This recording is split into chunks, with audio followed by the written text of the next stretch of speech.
And today I'm so sorry I did not announce this on the groups. I just suddenly came impromptu immediately after a ritual and some yantra drawing. Before I start off, I want to inform you guys about all the things I'm offering right now. Yogini course is on, so each day you get a WhatsApp lesson with meditation, imagery, explanation, yantras, and you have to do that meditation. So each lesson is at $11 USD, and there are 64 lessons. So minimum amount of lessons you can opt for is 11 lessons. So if you're interested in the Yogini course, then drop me an email. Now, as for the rest, let us begin. I've got a new book coming out in Bagala Mukhi Devi, and I have got 5 other books, as you guys know. So we are going to discuss a lot today, so let's get straight to it. And if you like this content, then definitely subscribe and click on that little notification button, because it really helps. Every time I come live, you can then come and see what I'm saying. So Holi, the minute you hear Holi, you immediately think of the English word holy, H-O-L-Y, right? So there is a suggestion in the mind that this day is sacred, sacrosanct in some way, right? And another thing, that in India we say Holi hai. That means we have become one with God. Paramatma ke liye, Paramatma ke ho liye. Hello. Paramatma ke ho liye. So if anybody is from my group on WhatsApp, then please drop me, drop this link on the WhatsApp group, because I have not been able to do that. I did not announce over there. So when we say holy hai, it means Paramatma ke ho liye. Paramatma ke holiye. So everything else is forgotten, holy remains. Paramatma ke holiye.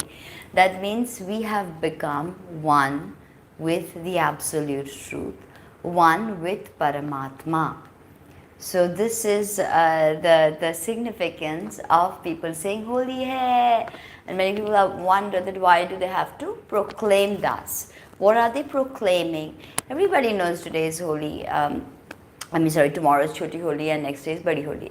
There are 8 days that culminate to the final day, which we'll see day after. Alright, so it's a time of Paramatma ke holiye. That means to become one with the universal consciousness, to become one with divinity, to become one with spiritual awareness, mysticism. It's indeed a time of great mystical awareness and awakening and understanding. There are 4 primary days in Sanatan Dharma that if you do sadhana on these days, which is, as I said, Shivratri, Holi, Diwali, and Janmashtami. So these are the 4 most sacred days when, if you embark on a particular sadhana, you can achieve siddhi. Total wish fulfillment is possible. And we are going to start up with Chaitra Navratri immediately after that, 23rd if I'm not mistaken. So what do we know about Holi? That Holi is a festival of colors, and interestingly, like I said, that colors are not real. It's how we perceive them. So maybe at this point, with the interplay of colors, we are being asked to perceive things in a new way. When we say, let's give it a little color, our life is colorless. What do we mean by that? We mean that there's just something lacking within us. And again, when we add color, then it is Paramatma ke holiye. When we add color to our soul, we become invigorated, vivified, electrified by the divine color. That is God realization. That is divine experiences, spiritual bliss, ananda. So the thing is, when we say, look, our life is lackluster, our life is colorless, That means color is something that we all crave. We all crave for color. Even in countries that predominantly go with the grays and the beiges just to be safe, even there a dash of color in a gray room, like you have a predominantly gray and brown room, but you add a red couch to it, just a little bit of color can invigorate and vivify the whole room. So the thing is that today, and when we burn the holika, what does it mean? Many people have asked me that, what do they do when they burn the holika? So the burning the holika, or holika dahan means burning by fire, is a way to burn away all our impurities, all our sins. That is the signification of Holika Dahan. When we say let's burn Holi, that's what we mean, alright? And also not only our baser impulses, but also burn desires that keep us circling like, little hamsters on their hamster wheels. So these desires, they have to be worked with. They have to be worked through. Because again, suppression, like I said, only fractures the psyche. It doesn't give you a long-lasting solution.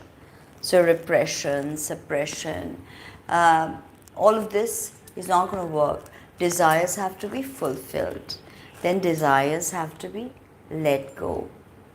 And there's also wisdom in knowing when to hold on and when to let go. When a desire becomes toxic, and when a desire propels us towards the greater good, not just for ourselves, but for everybody concerned. So desire and the questioning of desire, sattvic desire, rajasic desire, tamasic desire. So when we talk about Holika Dahan and burning the holy, it signifies that we come and burn away the baser impulses, the negativity, as well as all the desires that are looping us in this loop. That it's a loop now. You desire this so and so, it doesn't get fulfilled, again you come back, or you get into nefarious ways, or you become evil in the pursuit of desire, or you become so distraught that none of your desires are fulfilled, that you become grief stricken. You lose the dream. Again, a balance. The dream must be there. The fire in the belly must be there. But what are your desires? Are they primarily sattvic desires? Are they rajasic desires? Are they tamasic desires? Now, what are sattvic desires?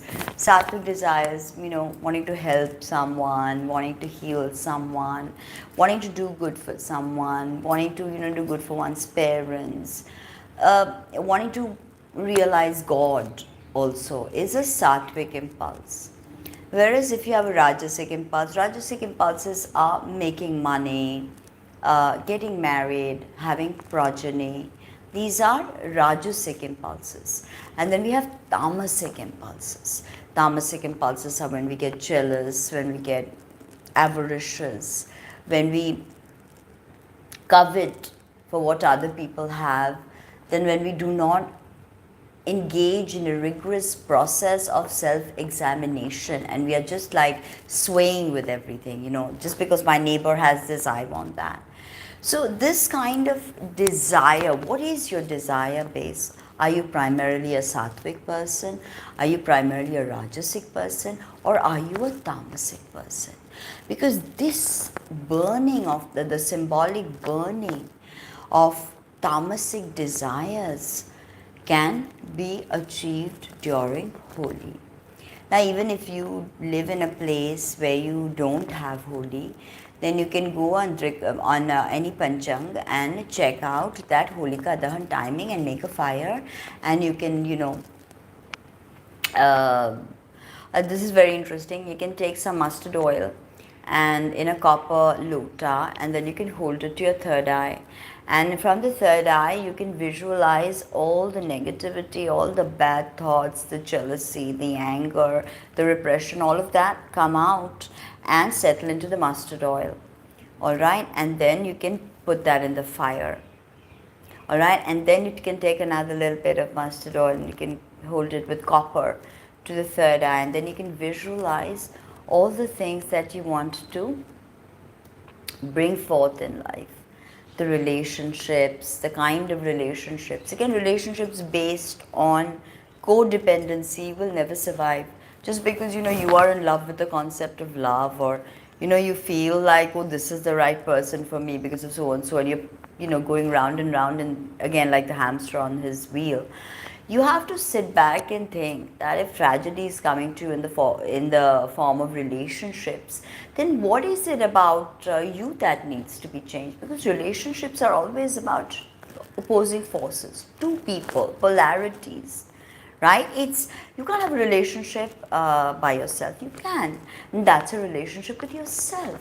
But the minute you bring in another person in the equation, you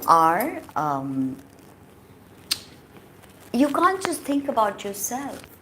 So this self-questioning, this Holika night is not a night to just get drunk and wasted, but it's a great night to feel more grounded, feel more connected to your core self, to, as I said, in that form of the mustard oil cleanse of the third eye. Mustard oil is a signifier of Saturn.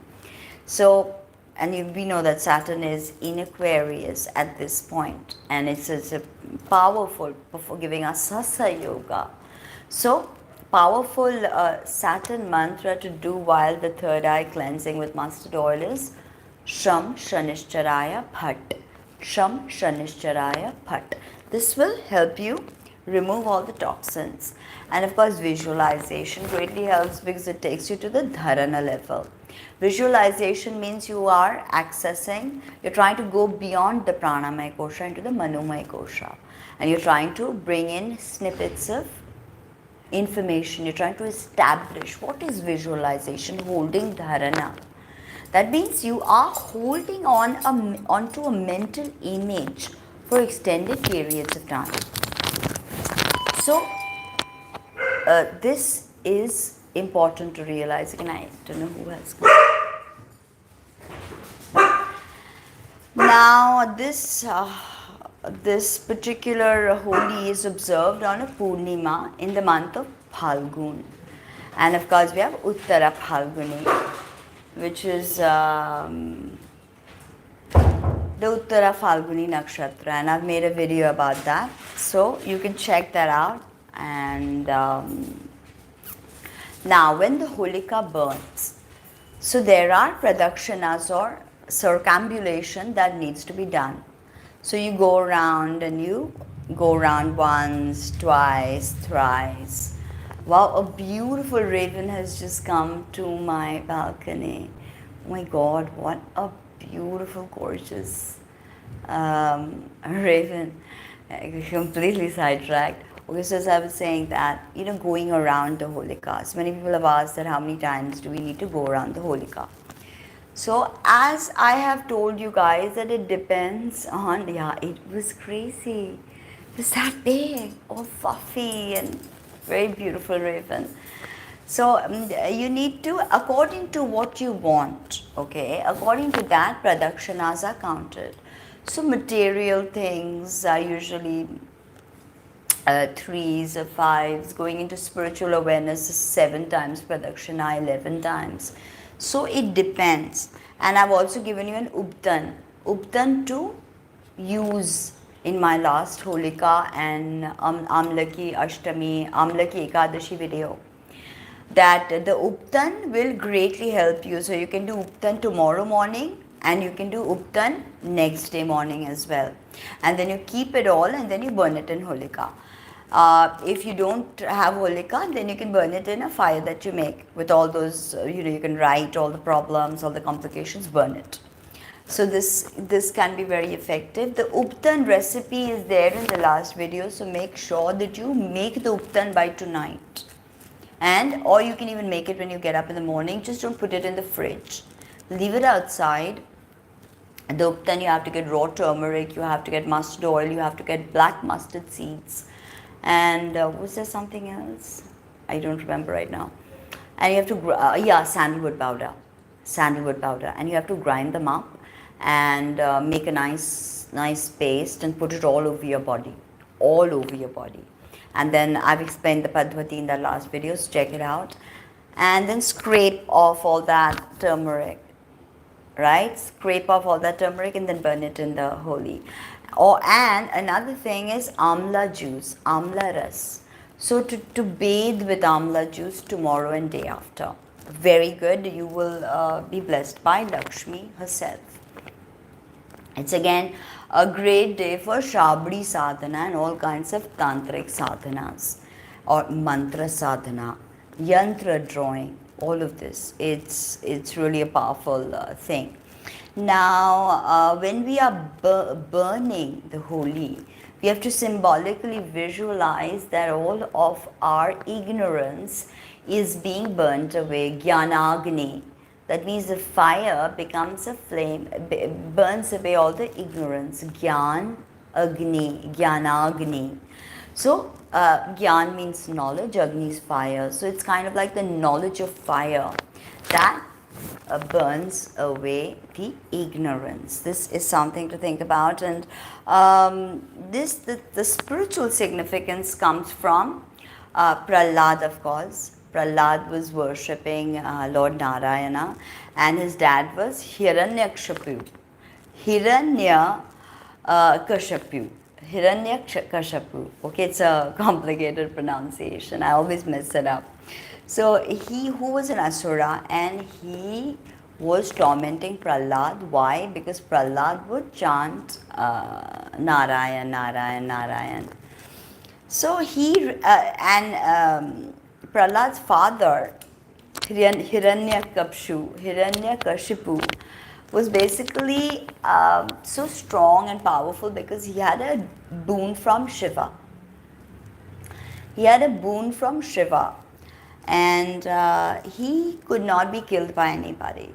So that is why that, no matter what all the kind of abhichar he was doing and all the kind of wrong stuff that he was doing, nobody could take him to task per se, because he was indestructible. So, and then he thought himself to be so very powerful that he got upset that his son Prahlad would worship Lord Narayan. And he said that immediately you have to stop worshipping Lord Narayan. And he said, no, I won't. And he kept doing his mantra. And ultimately, when his father tried to attack him, then Narasimha avatar emerged. The most wrathful and ferocious Narasimha avatar of Vishnu. And and he destroyed the demon, of course. The fact that he came as Narasimha to protect love over hate, to protect our spiritual impulses over ego. Think deeply about the story. The demon is within us. That, oh, look at me, I'm so big, I'm doing this job, I've got this beautiful spouse, I've got so much money. So the demon is talking, and the demon convinces us that our ego impulses are stronger than our divine nature. And we get fooled, and very few of us are like Prahlad, who can stick to the higher sattvic impulses. Most of us normal folk, we are just like the demon that, we want this. We are being motivated by ego.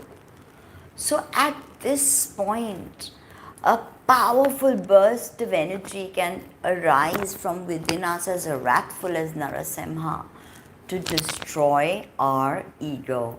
And Narasimha is ferocious because we need to ferociously sever the ego. Otherwise, there is no path of discipleship. There is no path of listening to the voice of the silence. If the ego, hey, no. If the ego is not silenced, hey, my cat takes it upon himself to provide background sound for all of this. So, it's a victory of love, of spiritual impulses over ego and our baser impulses. So, this day is also the birthday of Caitanya Mahaprabhu, and actually he was born about 700 years ago in Puri. He was actually born in West Bengal, and then he went to Puri in the Jagannath temple.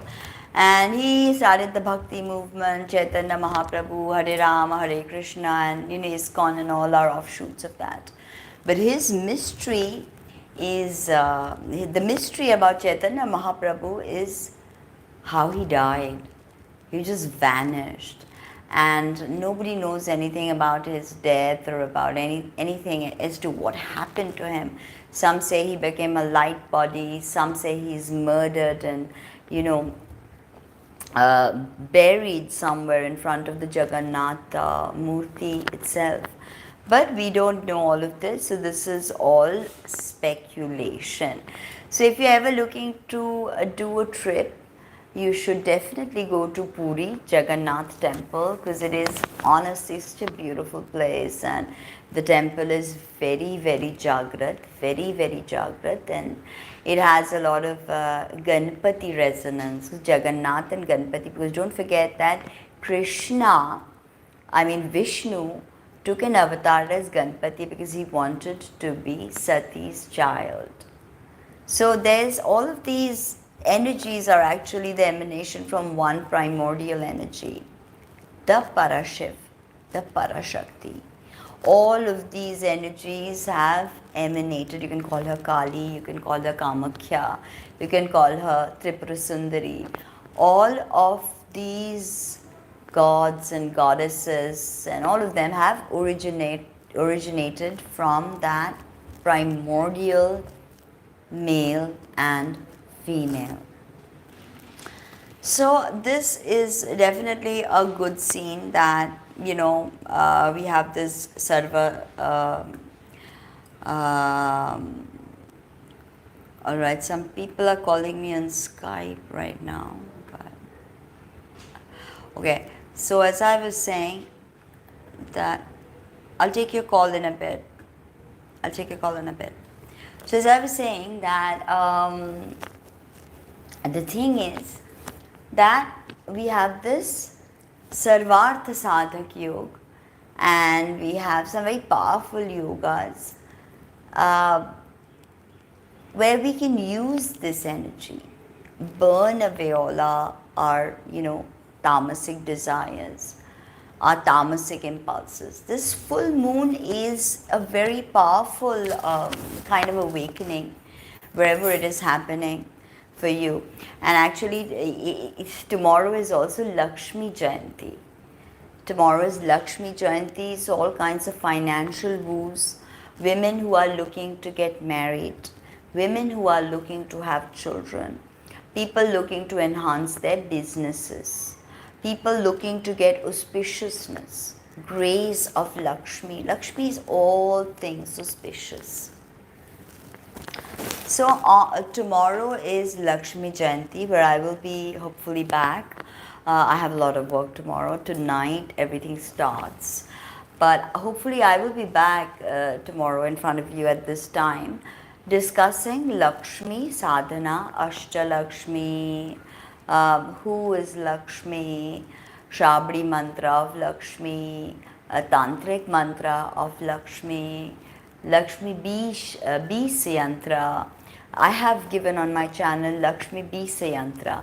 You can check that out. There are lots of things I've given that, yantra wise, which you can draw. Even if you're not a spiritual person and you can't really meditate, alright, draw yantra, do a mantra. Even if you can't do 10 malas of a mantra, it's okay, do one mala. Do half a mala to begin with. And then slowly build practice. This is it. It's a step by step process. You don't need to do everything in a day. All right, you have to gradually progress, slowly but surely. So, as I was saying, that it's a day that is powerful for all of this kind of spiritual mysticism, awakening. And if Uranus, a Prajapati, is very favorably linked to this full moon with a trine aspect. And there are some fixed stars that I thought, I was just looking at the fixed star astrology. I love the fixed stars, and there's just so much. It's very interesting here that I wanted to mention that Ursa Major, right, which is in sidereal Leo, where it's the full moon is happening. The moon is there, of course, and the sun is opposite. Now, Ursa Major gives a quite prudent, suspicious, mistrustful, self-controlled, patient nature, but an uneasy spirit and great anger and revengefulness when roused. So there's going to be anger, there's going to be the need to take revenge on someone or on maybe a person or whatever it is.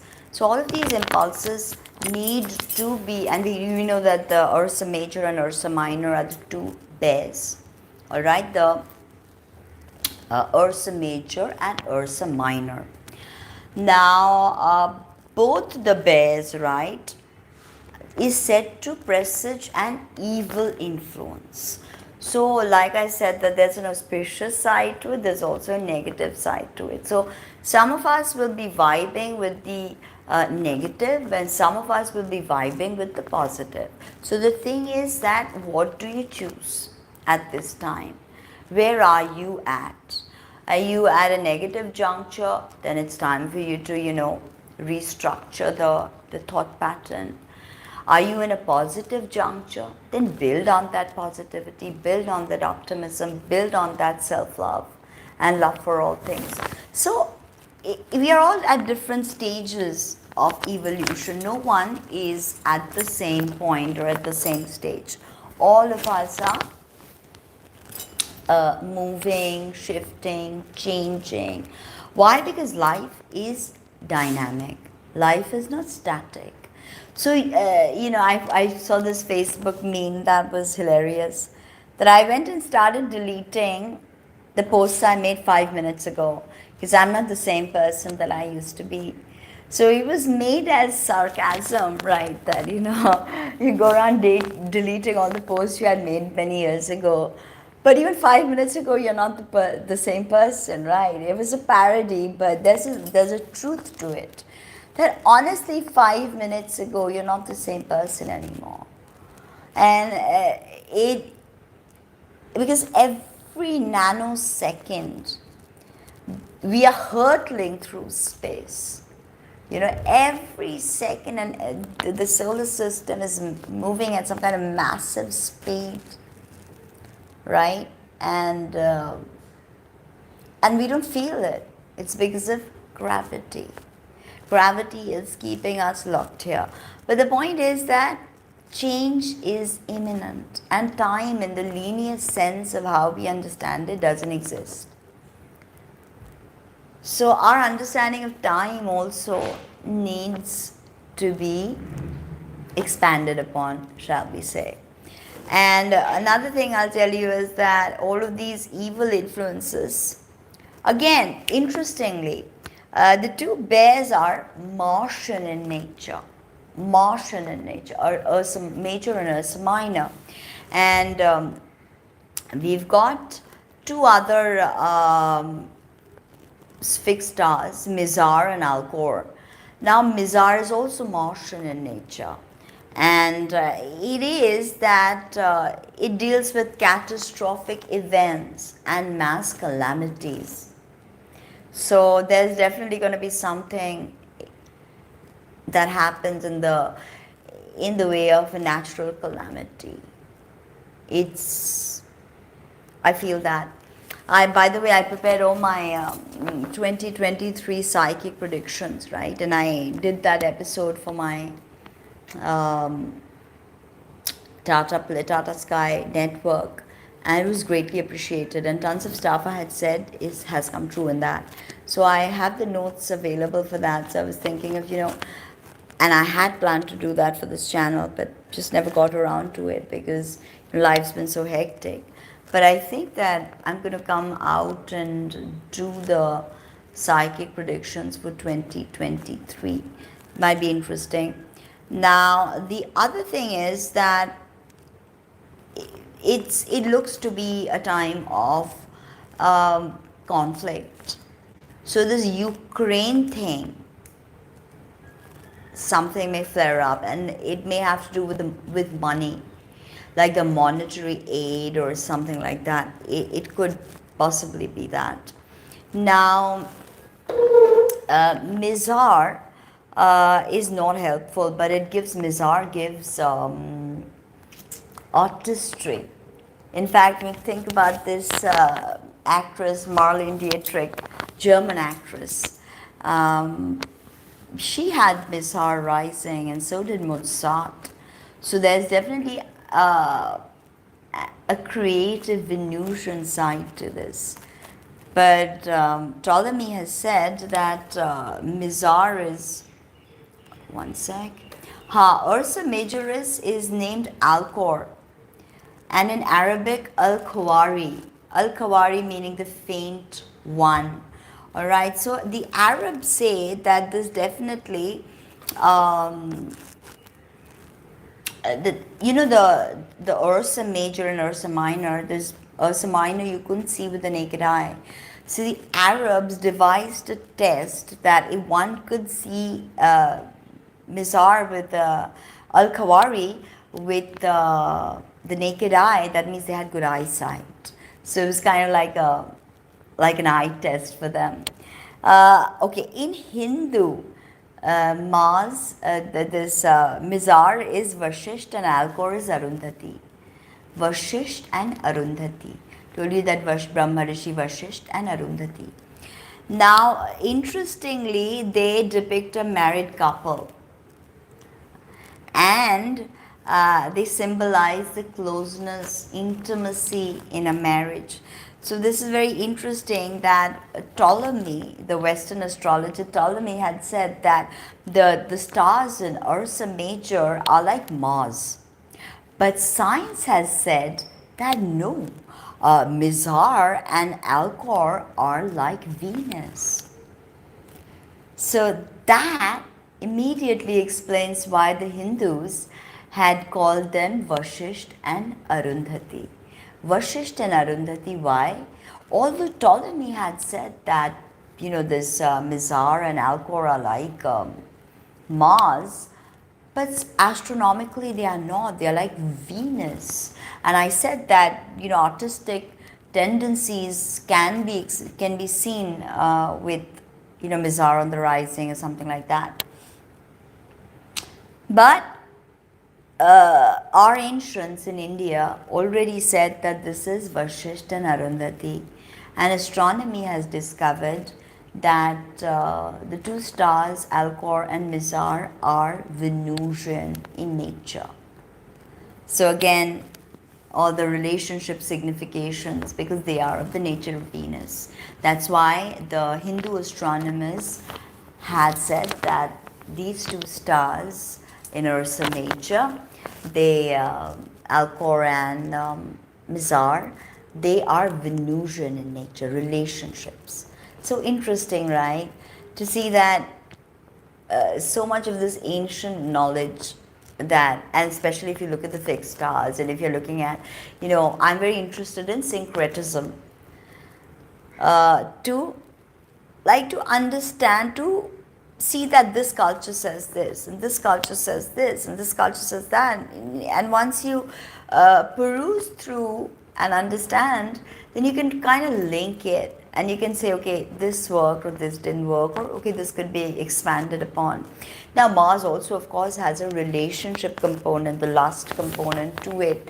But when we think of Vashisht and Arundhati, we usually tend to think of Venus. Because also when in South India, when couples get married, they see the two stars of Ursa Major, which we say Uttara Falguni, and they, if they see it, it's very lucky, very auspicious for them. So this is quite interesting. And sidereal Leo is of course all about creativity, the individual artistic expression, and of course the full moon is connecting with Prajapati, Uranus. And Uranus is bringing forth a lot of excitement, a lot of unexpected stuff, a lot of unexpected stuff, lot of a sense of liberation. Because Prajapati is Brahma, and Brahma creates, and so the creativity also, the creative aspect. Yeah, we say Uranus is the wild card. Uranus is all about, suddenness, abruptness, randomness, abstraction. But Prajapati, Brahma, literally is the creator. So at this time, like I said, that any kind of spiritual work that you want to undertake to help create a better world, to help create a better person within you, you become a better person, because that's what sadhana does. Ultimately, it makes you the best version of yourself. So this is the time to touch base with your, like I said, with your inner child. There's no getting away from that. Leos always have something to do with children. So touching base with that inner child is, how can I say, it's really important right now. And March 7th, 6:10 in Bombay, it exact 6:10 p.m. So tomorrow. Lot of blessings, and I really hope you guys are able to energize yourself at this time, feel grounded, feel connected.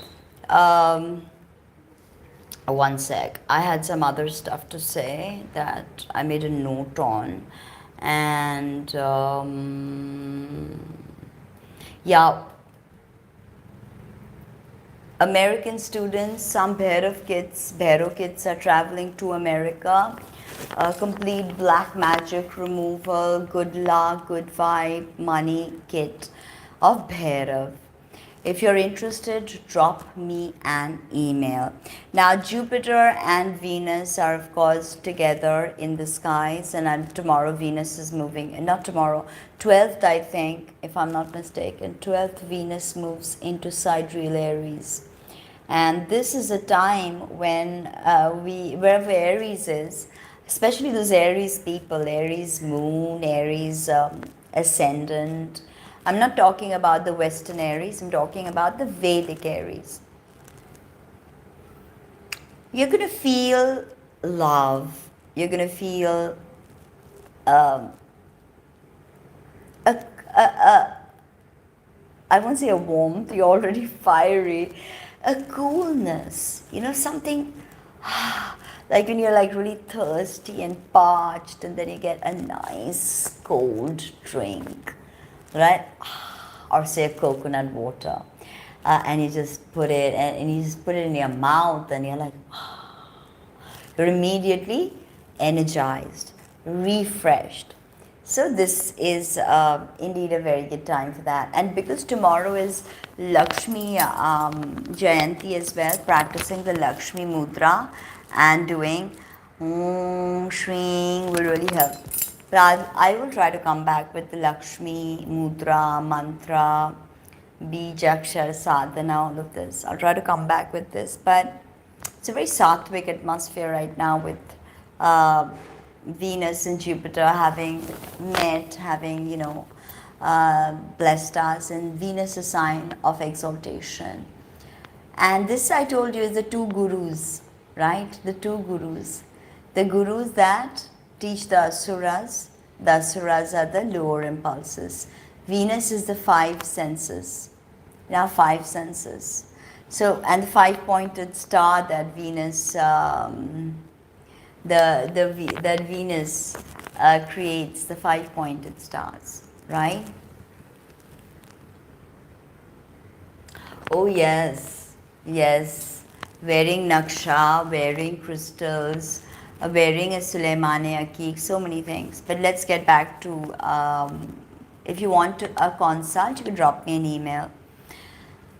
So Venus is the guru of the asuras. Asuras are our sense organs and what we perceive in the physical world, the material world. Brihaspati is the other guru, the guru of the gods, our divine impulses. So there has to be a mixture of both, and Venus and Jupiter are not traditionally friends. I know the two benefics, and we like to think of them as friends, but they're not. It's because Shukracharya and Guru, they are teachers to two different sects of people. Gods are divine impulses. Asuras are baser impulses. Look, without desire, there is no coming into this world, there is no having progeny, there is no falling in love, there's nothing. So, desire, artha, kama, dharma, moksha. So, without kama, there is no artha. Without artha, there is no dharma. Without dharma, there is no moksha. So, kama, artha, dharma, moksha, four purusharthas, they must be adhered to. Can't say why renounce everything if you're already a homeless person. You have to know what it feels like to have something, and then you can renounce it. That's how it works. You can't just renounce something you've never had. So, the dharma, the sattvic component, is what Jupiter teaches, Brihaspati. And Venus is the guru to the asuras. So, a metaphor for our more rajasic, our more tamasic gunas within us. Jupiter is feeding, Guru is feeding, Brihaspati is feeding all the sattvic tendencies within us. Whereas Shukracharya is feeding all of these rajasic. I want to get married, I want to have sex, I want to have progeny, I want to eat sweet meats, all of this. So this thing, right, too much of Venus can get you trapped in samsaric bondage.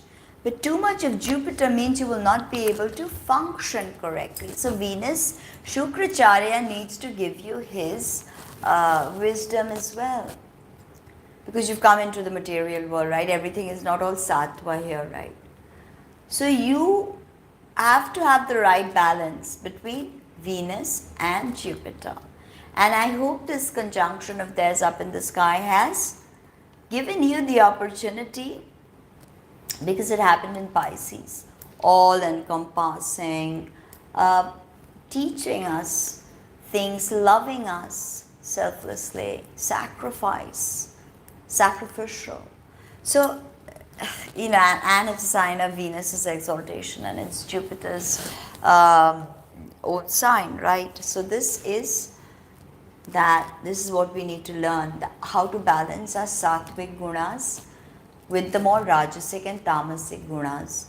So what we need to eat, what we need to think, right? And here you are, thinking in your mind that I hope this person dies, I hope that person dies. You see your friend's wife and you want to, you're visualizing intimacy with her. So, and you can tell me that, I'm not doing anything wrong, right? I'm not doing anything wrong. I'm just thinking. Thoughts are energy. So thoughts have a resonance, a frequency. Everything comes from the mental plane. I mean, everything doesn't come from the mental plane, but mental plane is way above us. Everything that you see in this Annamaya Kosh comes from slowly down from Manomaya Kosh, the mental plane. So this is wrong to think that, just because you think evil and you're not doing evil, that means everything is A-okay. Everything is not A-okay. It's thoughts that become actions, actions that become habit, habit that becomes karma. So bad thoughts are bad, period, okay? So there's going to be a lot of restrictions as well, because after all, Saturn is holding the energy of the sun, the solar energy. Mercury, Trigrahi Yoga they are forming, and this Saturnine influence could have us feeling depressed, lethargic, complications with the father or father figures, or some kind of complication, legal complication, or some kind of monetary complication. Our money can get stuck. Also, because don't forget Mercury is in the mix, and Mercury is also a signifier of money. So all of this could be happening. Restrictive, tiredness, exhaustion, all of this can happen. Take care of your vitality, your immunity. Shine out there whenever the sun is in Aquarius. All of this comes into question, because the sun is in the house of his mortal enemy, opposite the sign he rules, Leo. So obviously the sun is debilitated. So you got to work with that. You got to feed that sun. Surya Arghya, every morning, wake up at Brahma Muhurta, Surya Arghya is a must. And as you know, I'm doing planetary classes, workshops on planets. So how to please a planet, how to invoke a planet, how to write the yantra of a planet, how to meditate and form dharanas of a planet, what kind of arghya to give a planet, important dates, important colors. So how this is done is that usually you choose the ruler of your ascendant, and in these workshops it doesn't mean that you have to choose the strongest planet. You can also choose a weak planet or a weaker planet. Okay, Atma Karakas can be good because they hold the key to your soul, the master key. So chart rulers, dominant Shadbal, what we call Shadbal. So all of this is a way you can work with me to strengthen a particular planet. Worshipping Ganpati, Uchishta Ganpati will obviously help solve all your Navagraha related complications. So, excuse me, for Saturn balance, feed some roti to the crows. This should help. And Sham Shanishcharaya Phat. Sham Shanishcharaya Phat. Use of mustard oil at this point can strengthen your sun. After giving arghya, you can offer a deep to the sun, and you don't have to put it out in the sun. You just put it here, say I offer this to you, and you can light it with mustard oil. So this will also help sun in Aquarius. Now 15th we will have the sun finally moving into Meen Rashi, and will be in his friend zone, Jupiter zone, compassionate, altruistic. So 15th there will be an energy shift. All the people who've been gagging with the sun in Aquarius, and for me it's my Saraswati, and soon I'll be back with a video on Saraswati, of course, as I have promised. Now also from the 10th to the 15th, right, there are many planetary shifts, and 11th and 13th as well, because both Mars and Venus are changing signs. The 12th I told you, Venus in Aries, is 13th actually, maybe 12th, 9th or something like that.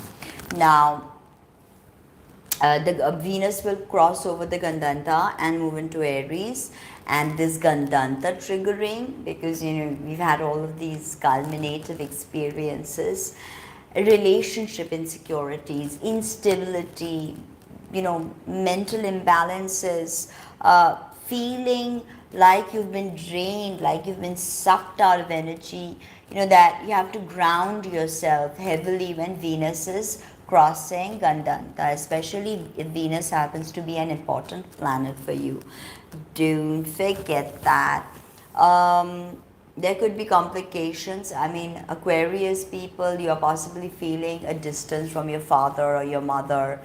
Saraswati people are possibly also feeling lots of complications with regards to friends and elders. A good time to embark on sadhana, as I have told you multiple times, a good time to do this. Now, self-worth and self-value, this dependency, I mean codependency or interdependency, and we are all dependent, we are all entangled in the quantum world. But the difference between codependency and interdependency, to understand that, to work with that, that's what Venus is trying to teach us. Now Libra is a sign that's ruled by Venus, right? And we know about Libra and how codependent it is. And Mars is exalting in the 4th house. That means we need to develop integrity and independent of what the group thinks. So independency will have to be developed, as well as social situations can become distractions also.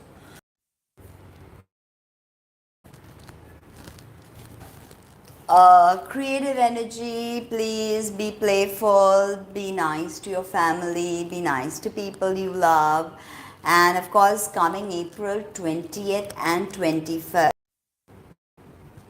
And April will be a time of great change, shift, and so prepare yourself. March, augur yourself, ground yourself, do the Uptan, do the yantras I've given you, do all the remedies.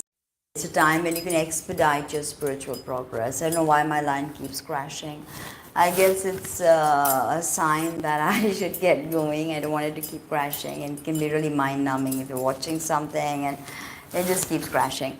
So that was the astrology that we can expect in 2023 March. It's not as intense as April will be. I'll tell you that. Yes, there are important things happening and the skies look active and everything, but believe me, come April, you're going to be like, wow, that indeed was a time of a little bit of,